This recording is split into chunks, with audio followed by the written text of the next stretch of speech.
con la cámara puesta y probablemente, creo que es Conchi, probablemente con esa cámara no podemos ver bien la presentación, o sea que si es posible que quite esa cámara y la presentación que proyecte Paco la veremos más grande.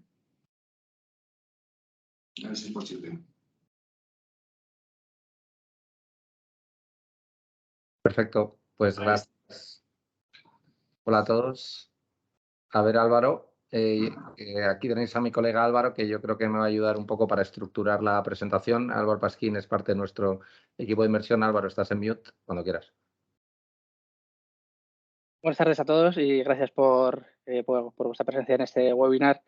La idea de la presentación va a ser que Paco va a dar un update general de 20-25 minutos sobre el fondo y sobre 3 topics que creemos que van a ser importantes, ¿no?, en este contexto de mercado. En primer lugar, un poco las incertidumbres macro y cómo afectan a las ventas de nuestra cartera.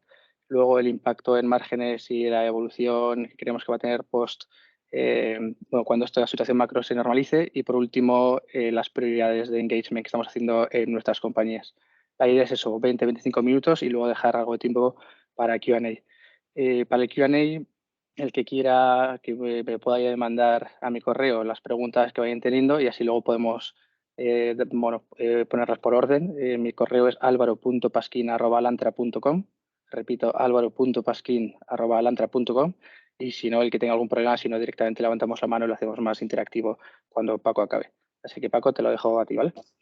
Gracias. Pues hola a todos, gracias por vuestro tiempo. Voy a intentar proyectar una presentación. ¿La podéis ver? Muy bien, pues sin más, antes de empezar, simplemente recordar a aquellos algunas cuestiones. En principio, como veis, la cartera, nosotros tenemos una cartera en torno a 15 nombres. Quizás, si podéis poner mute, Álvaro, quizás te voy a pedir, por favor. Gracias. Tenemos en torno a 15 nombres, donde los 7 o 8 principales nombres es donde tenemos más riesgo. La cartera está mayoritariamente en el Reino Unido, porque encontramos bastante valor ahí. Y sin embargo, como veis en la derecha, las ventas de nuestras compañías son globales. En torno al 50% de las ventas de nuestras compañías son en Europa, donde Inglaterra es un 12%, es decir, Europa continental es 38% de nuestras ventas, y el otro 50% está fuera, es global, donde Estados Unidos es el principal mercado. Entonces, aunque tengamos unas compañías europeas con un sesgo en Reino Unido en cuanto a dónde cotizan, los negocios, como veis, son globales. Nuestra posición de caja a día de hoy está en el entorno del 3,5%. Muchos sabéis, ya llevamos haciendo esto, este es el año número 13 que llevamos llevando el fondo. Hemos tenido unos retornos históricos en torno al 15% neto para nuestros inversores los últimos años. La verdad es que han sido un entorno complejo, ¿no? Hemos tenido, si recordáis, la guerra primero del trade war de China a Estados Unidos en la época de Trump, luego nos vino el Brexit. Hemos tenido pandemia, ahora tenemos una guerra. Es decir, si miramos con perspectiva los últimos 13 años, los últimos 2-3 años han sido un poco complejos para nuestra estrategia, en la medida en que nosotros gestionamos a medio plazo compañías, a medio y largo plazo compañías que tienen una exposición global, ¿no? Dicho esto, creemos que no todas las estrategias funcionan bien en cada punto del tiempo durante periodos largos de tiempo, pero nuestra estrategia en periodos largos de tiempo funciona bastante bien, y por las razones que veréis que hay elementos bastante atractivos también a día de hoy. Si vamos al año en concreto, acabamos el trimestre 14% abajo y a día de hoy vamos aproximadamente 18-19% abajo, lo cual es, ¿qué está pasando? Lo que estamos viendo es una compresión generalizada de los múltiplos de nuestra cartera. La realidad es que nuestra cartera ha empezado el año operativamente bastante bien, pero el entorno, los distintos factores que ahora veremos, pues han llevado a generar unas incertidumbres que están comprimiendo. Y ejemplo de eso es que casi ninguna de nuestras compañías lo ha hecho bien. Es decir, salvo un par de compañías que tenemos, o ya sea expuestas al mundo de defensa o algunas recuperaciones del mundo de post-COVID en general, todos los activos se están comprimiendo en cuanto al precio, ¿no? Entonces, el mensaje es el año empezaba bastante bien. Hay una serie de riesgos que ahora vamos a ver, pero lo que hemos visto es una compresión importante de valoraciones, ¿no? Si vais a las perspectivas del fondo y entrando en las cuestiones que están, digamos, impactando en el corto plazo a nuestra cartera, lo que estamos viendo es que uno encima de otro los elementos que estábamos viendo el año pasado, que era, por un lado, unos crecimientos fuertes de las carteras de pedidos, pero una creciente inflación y algunas tensiones en las cadenas de suministro, eso lo hemos visto exacerbado cuando ha pasado la tensión de Ucrania. Y esto, en un entorno en el que estaban subiendo los tipos de interés, particularmente en Estados Unidos, está generando una coyuntura que, por un lado, está bajando las valoraciones de los activos. Como sabéis, los activos de crecimiento se están comprimiendo sin excepción y eso tiene ramificaciones para los activos small caps. Ahora mismo, los small caps, particularmente europeos, por las razones que acabo de contar, más las cuestiones geopolíticas derivadas del tema de Ucrania, es un activo que está bastante poco de moda, ¿no? Digamos que, por un lado, podríamos hablar que tenemos las criptomonedas, que son activos que las criptomonedas, la ciberseguridad, las criptomonedas ya no es el caso, la ciberseguridad, que es un activo que todo el mundo quiere invertir hoy, pues si miramos lo que está pasando con las small caps europeas, me recuerda un poco lo que nos pasó en el año 2010-2011. En el año 2010-2011, si os acordáis, en Europa había una tensión que si se iba a romper el euro por los Italia, Portugal, España, pues ahora lo que estamos viendo es que hay un montón de gente que no quiere invertir en Europa y particularmente en las compañías small caps, consecuencia de todas las tensiones que hay. Da igual que las compañías sean buenas o malas, pero ha habido un haircut generalizado en las valoraciones, ¿no? Entonces, nosotros tenemos la cartera, como he dicho, que en principio ha empezado el año bastante bien, pero es verdad que y luego hablaremos en detalle, la inflación y los riesgos de suministro son más importantes que lo que pensábamos al principio del año, consecuencia de Ucrania. 2022 esperábamos que iba a ser un año de progreso después de un año 21 que estábamos recuperando fuertemente del COVID. El año 22 esperábamos que iba a ser un año bastante bueno y la realidad es que ahora pensamos que va a ser un año de transición, es decir, un año en el que vamos a ver las ventas creciendo, pero los márgenes estables o cayendo y con una desaceleración en la segunda mitad del año y principio del que viene, ¿no? Y un poco lo que estamos viendo es que va a ser un año perdido, ¿no?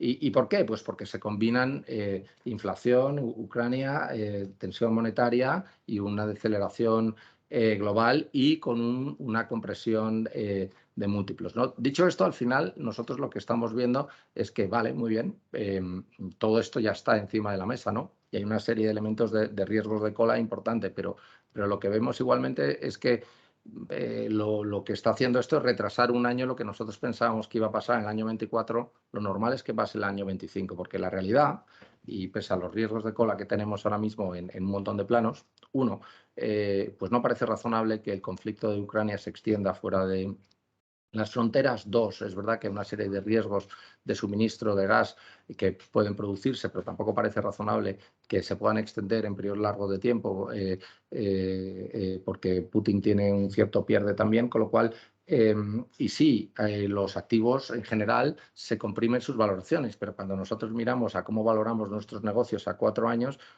pues no vamos a cambiarla porque suban los tipos. Llevamos toda la vida asumiendo valoraciones prudentes en nuestra salida, ¿no? Con lo cual, un poco lo que estamos viendo es sí una cierta preocupación en el entorno macro, que las cosas se están parando y nosotros somos los primeros que queremos tener un escenario prudente. Por el otro lado, vemos que gran parte de la compresión de múltiplos y gran parte del pesimismo está encima de la mesa hoy. Un entorno como este, que va a ser un entorno de bajo crecimiento en los próximos trimestres, en esencia es un entorno bastante bueno para nuestra estrategia. Nosotros no todos los activos en Europa lo van a hacer regular, no todos los activos en Europa tienen una dependencia energética alta, no todos los activos en Europa van a funcionar igual, ¿no? Entonces, aquí es un entorno en el que si cogemos un horizonte un poquito más largo que los próximos 2-3 trimestres, donde se van a mezclar una deceleración económica, una cierta presión en márgenes con las cuestiones que os he dicho y miramos un poco en el medio plazo, creemos que sí tenemos un entorno bastante atractivo de inversión, ¿no? Y ese es un poco el mensaje, ¿no? Nosotros siempre estamos con dos brazos. Por un lado, cuando el fondo sube mucho, las rentabilidades marginales siempre es una cuestión que tenemos que balancear, y cuando tienes cierta compresión de los múltiplos, siendo las compañías buenas y el medio plazo bueno, pues lo que vemos es que es un momento bastante atractivo de inversión, ¿no? En cuanto a por qué creemos que los fundamentales de nuestras compañías están intactos y el medio plazo es bueno, bueno, esto es muy sencillo. Aquí tenéis un cuadro que más o menos os expresa lo que os estaba diciendo. Veis, sin excepción, los órdenes, las cadenas, perdón, los libros de pedidos de nuestras compañías están muy sanos. Sin excepción, estamos viendo inflación en nuestras compañías y algunas tensiones en las cadenas de suministro, pero lo que sí tenemos en nuestras compañías es capacidad de pasar precios. Y por una serie de razones que luego vemos, con lo cual realmente nuestras compañías, sin perjuicio de que cuando se para la música todo el mundo sufre en el corto plazo, cuando aceleras, o sea, cuando miremos 12, 18, 24 meses más adelante, hay unas compañías que van a ganar y perder, y nuestras compañías son líderes en lo que hacen, tienen capacidad de pasar el precio y tienen poca deuda, ¿no? Si miramos valoraciones, nuestras compañías están cotizando a 14 veces los beneficios de antes del COVID, y esos beneficios están bastante por debajo del potencial y están cotizando a 8 veces un nivel normalizado de ingresos, o sea, perdón, un nivel normalizado de demanda, ¿no? Estamos en ese punto. Entonces, creemos que sí, que probablemente, como todos los activos, pueden caer más, pero porque hemos visto el mercado que es muy difícil predecir hasta dónde pueden caer los activos, pero que vemos que si comparamos lo que pueden caer los precios de nuestras compañías con lo que pueden subir, está claramente sesgado a ser un entorno bastante atractivo, un momento bastante atractivo de inversión. En cuanto a cómo vemos la cartera, nosotros vemos la cartera como el agregado de las perspectivas individuales de nuestras 15 compañías. Lo que estáis viendo aquí es el beneficio por acción agregado de la cartera. En base de 2019, digamos que eso es base 100, nuestra cartera con los pesos que tiene hoy, en el año 19 cayeron las ventas un 10-15% y los beneficios un 30-35%, que es lo que veis aquí. El año 21 fue un año de recuperación, pero todavía nuestros beneficios están en torno al 80-82% de donde estaban antes de COVID. Pensábamos, como veis aquí en la línea de puntos, que el año 22 iba a ser un año de mucho progreso, y hemos decidido tener una visión prudente y retrasar esa recuperación.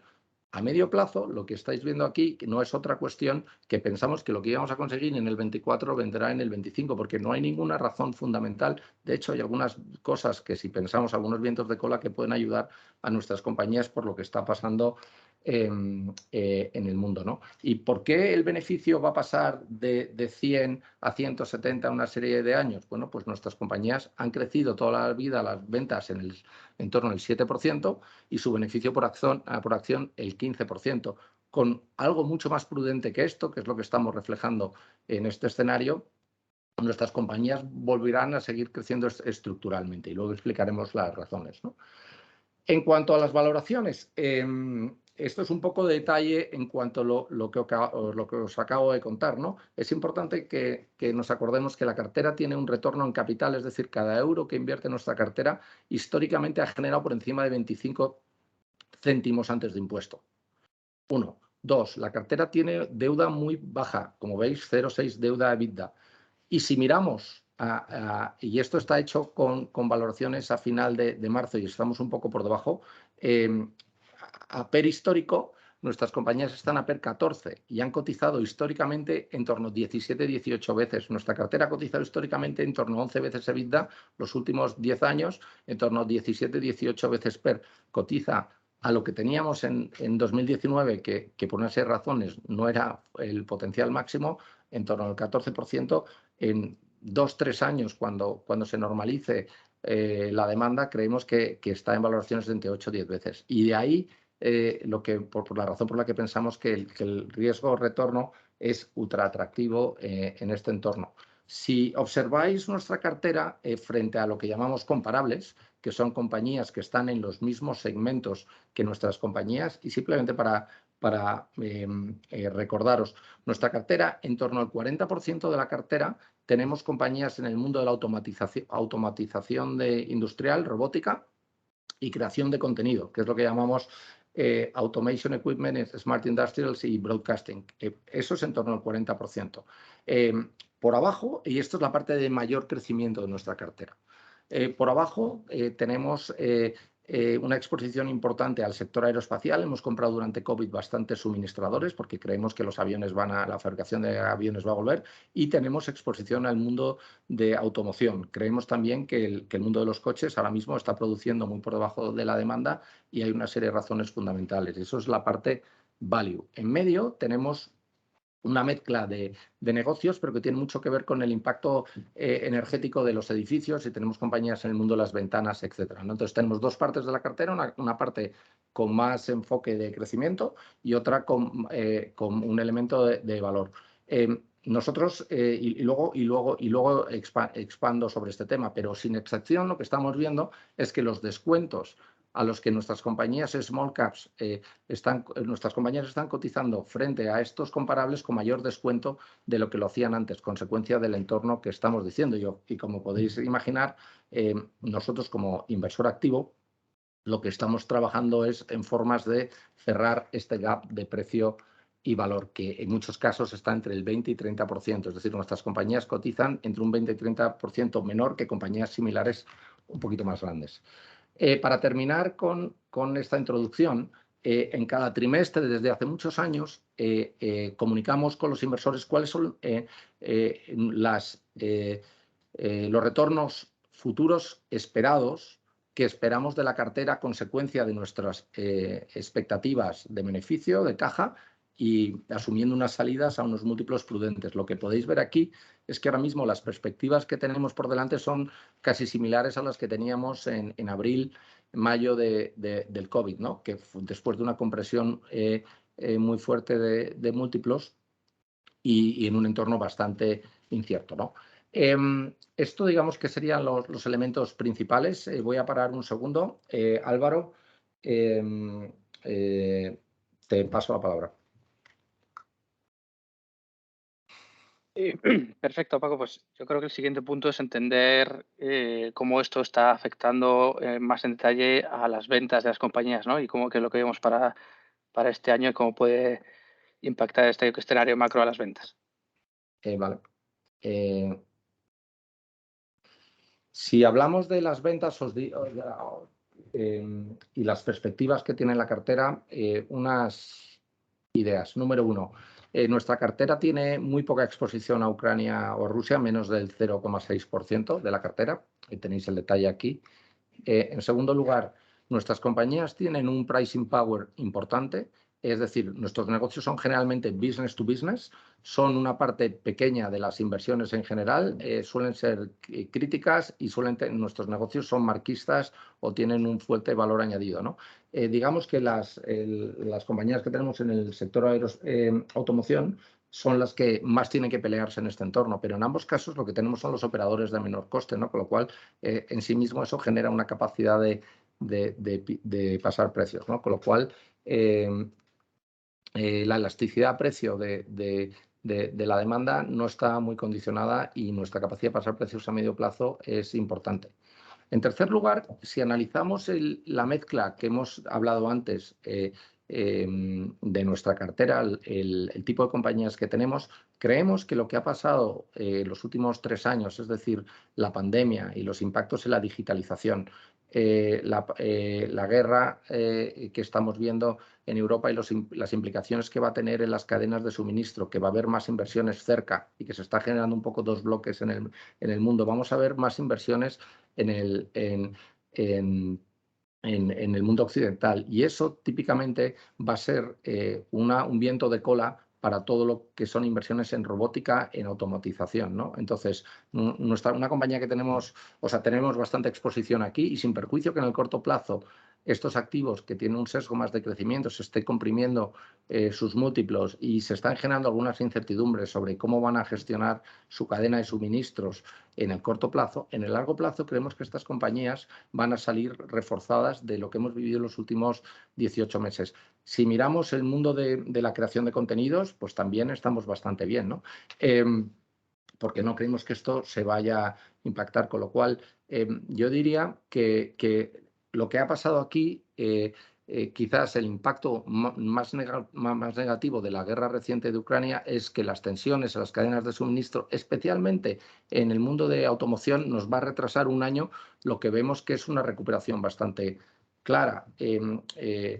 Si recordáis, se fabricaban entre 90 y 94 millones de coches durante el año 2014 y 2018. Se fabricaron 76, 77 el año pasado y un número similar, el 2020 y un número similar este año, el año pasado y este año. Es decir, se están fabricando entre 76 y 78 millones de coches en los últimos años y hay una demanda de en torno a 90-95. Porque hay unos problemas de suministro. Nosotros creemos que no va a tardar mucho en cuanto se solucionen los problemas de los chips y los fabricantes decidan finalmente que ya está bien de jugar sin inventarios, se va a producir una recuperación en este sector. Y esto creemos que esta es la única parte de la cartera que creemos que se va a retrasar consecuencia de lo severo que están siendo algunos elementos en las cadenas de suministro, ¿no? Pero en general, como veis, los drivers de nuestra cartera no vemos que ninguno vaya a desaparecer o haya que cuestionarlo a medio plazo, sino en algunos casos tenemos viento de cola si miramos más allá de este año. Por último, es importante que entendáis, esto es el detalle de nuestra cartera y solo un 3% de las ventas de nuestra cartera son costes energéticos. Nosotros no tenemos compañías industriales con un alto elemento de coste energético, ¿no? Consecuencia de esto es, muy bien, el coste energético va a subir, pero la relevancia que tiene el coste energético en nuestras compañías no es tan grande. Es cierto que esto tiene impacto en las materias primas, etcétera, pero es importante que esto lo tengamos claro, ¿no? Y con esto, Paco. Yo creo que en línea con estos costes que acabas de enseñar y viendo lo que comentabas al principio, tiene sentido hablar de cómo vemos los márgenes impactados este año, pero luego el potencial que vemos a largo plazo cuando todo esto se normalice. Muy bien. El primer elemento era el crecimiento, el segundo elemento espero poder enseñarlo aquí con cierta claridad. Aquí abajo lo que veis es los márgenes de nuestra cartera actual en un periodo muy largo de tiempo. O sea, las compañías que tenemos hoy, ponderadas por el peso que tienen, cómo han tenido su perfil de margen histórico. Como veis, nuestras compañías, sin excepción, desde la crisis de Lehman, pasaron de unos márgenes de en torno del 8-9% hasta unos niveles del 13%. Y la razón por la que han ido creciendo es por los beneficios de escala, el valor añadido de sus productos, etcétera, etcétera. Ahora mismo, en el COVID, pese al colapso que tuvo la economía, nuestras compañías tuvieron un 8%. Y el año pasado y este año esperamos que van a estar en el torno al 10%. Dicho esto, si tenemos en cuenta la capacidad, y pese a la inflación que vemos por delante, teniendo en cuenta la capacidad de pasar precio, creemos que nuestras compañías en el medio plazo van a recuperar los niveles históricos, incluso los van a mejorar, ¿no? Por esa razón es cuando vemos los crecimientos de las industrias en las que estamos, vemos los beneficios de la escala y el pricing power, creemos que si miramos más allá de este año, que va a ser un año en el que entre que suben los precios, porque la inflación está subiendo en torno al 8% en nuestra base de costes actual y estamos subiendo precios de media entre el 6-7%, pero con un gap entre que suben los precios y suben los costes y subimos los precios. Esto se va a neutralizar en el medio plazo.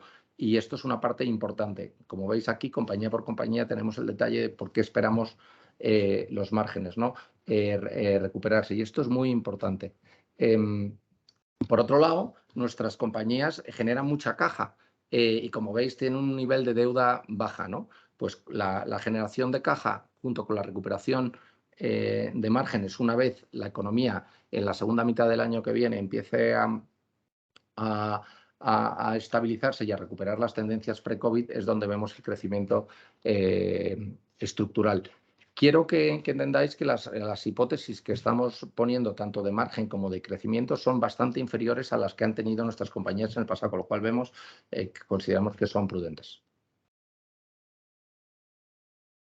Y por último, y va unido a una de las preguntas que nos ha llegado, es qué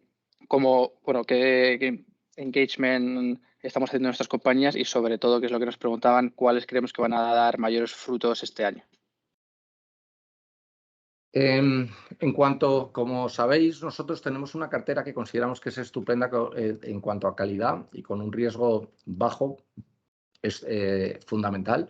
Y si no hiciéramos nada, las compañías tendrían el retorno que os hemos contado. No obstante, una parte crítica de nuestro equipo de inversión, y somos más de 15 en el equipo, con distintas nacionalidades, con distintos perfiles, es acelerar que pasen cosas en nuestras participadas.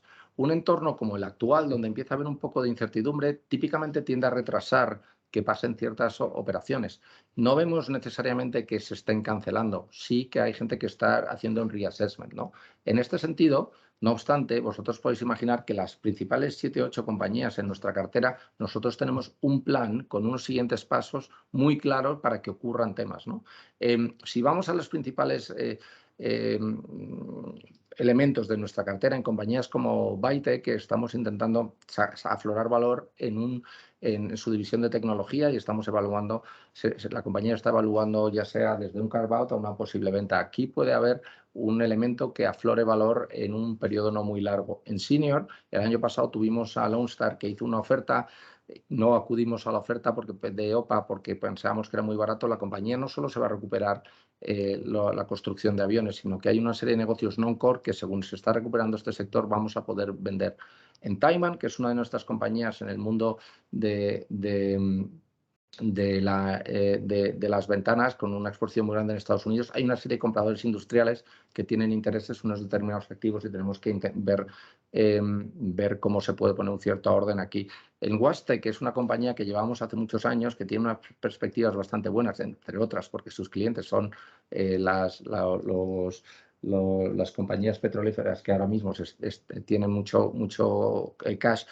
Aquí, aparte del tema orgánico, estamos pensando en una serie de cuestiones estratégicas bastante interesantes. Y si fuéramos uno por uno en nuestras compañías, digamos que las compañías principales es donde tenemos unos planes más consolidados. Podríamos seguir en el resto de la cartera y en todas, o casi todas sin excepción, aparte de la recuperación orgánica, tenemos un plan para que pasen cosas y que den una opción de acelerar el valor. Simplemente un poco como recordatorio, nosotros intentamos acelerar el desarrollo estratégico de las compañías, la excelencia operativa, la disciplina de capital, la comunicación y cuestiones de gestión de riesgo, impacto, ESG y demás. Y lo que buscamos es que se acelere el crecimiento sostenible, que se utilice bien los recursos de capital y que se bajen los riesgos. Y consecuencia de esto, más crecimiento, menos riesgos y mejoramos los múltiplos. Perfecto. Fernando, tú nos dices cómo vamos de tiempo. Tenemos todavía un par de preguntas más, por si tenemos tiempo. Pues yo creo, sí, las hacemos, ¿no? Por el momento. Perfecto. Pues una es cómo está afectando a nuestra cartera, tanto a corto como a medio plazo, los cambios en tipos de interés y en divisas. Vale, perdonad, voy a intentar compartir. Hay una cuestión que tenemos en la presentación. ¿Se puede ver en la presentación, Álvaro? Sí. Vale. Teníamos aquí un apéndice. Vale. En nuestro informe trimestral enseñamos este tema y varias cuestiones, ¿no? En torno a un 30% o sea, ¿qué es lo importante? Nosotros tenemos una exposición global, pero nuestras compañías tienen un juego de ventas y costes y el neto de este juego es lo que nos da nuestra exposición de nuestro beneficio de una forma global, ¿no? O sea, para cada 100 unidades de beneficio, lo que dice este gráfico es que 40 la generamos en euro, 38 en dólares, ¿vale? ¿Por qué generamos 38 en dólares cuando las ventas en dólares son 34, porque generalmente solemos tener sobrecargadas las estructuras de costes en zona euro, ¿no? Con lo cual vendemos más beneficios que el neto. Entonces, al final, y como veis, pues tenemos una posición negativa en coronas suecas. ¿Por qué? Porque tenemos unas fábricas en Escandinavia que tenemos más costes en Escandinavia que las ventas que hacemos en esta zona geográfica. Esto es para decir que si nosotros, ¿qué ha pasado este año? Este año se ha revalorizado el dólar de una forma importante. Entonces, esta revalorización lo que debe hacer es que los beneficios que tienen nuestras compañías en Estados Unidos se conviertan en más euros. Es decir, la visión de divisa, nosotros no cubrimos la divisa, gestionamos el riesgo de divisa y lo gestionamos de esta forma fundamental, no mirando dónde cotizan las compañías solo, sino dónde venden, y no solo dónde venden, sino dónde tienen los costes, con lo cual, de cara a los próximos 12-18 meses, nuestras compañías deberían tener más beneficios en euros en la medida en que el dólar se ha revalorizado. Espero que este tema esté claro. La siguiente pregunta es cómo está priorizando las decisiones de inversión y si podemos esperar más o menos concentración de la cartera en los próximos meses. Y lo normal es que en estos entornos concentremos. Estamos ejecutando una nueva inversión, que tenemos, bueno, una y posiblemente una segunda, pero lo que suele pasar cuando hay mucha crisis es que cuando vemos fuertes movimientos que afectan a toda la cartera, nos solemos concentrarnos un poco más. Y por último, es que viendo el atractivo de la cartera, si está el equipo invirtiendo dinero o no. Sí, este año el equipo pensamos invertir entre 2 y 3 millones de euros. Llevamos invertidos más de la mitad de esto y vamos invirtiendo según esto ha caído en los últimos meses. Yo no sabría decirte exactamente, pero yo diría que más del 60 o 70% de ese importe está ya invertido durante este año de dinero nuevo del equipo. Pues Fernando, es todo lo que tenemos por nuestro lado.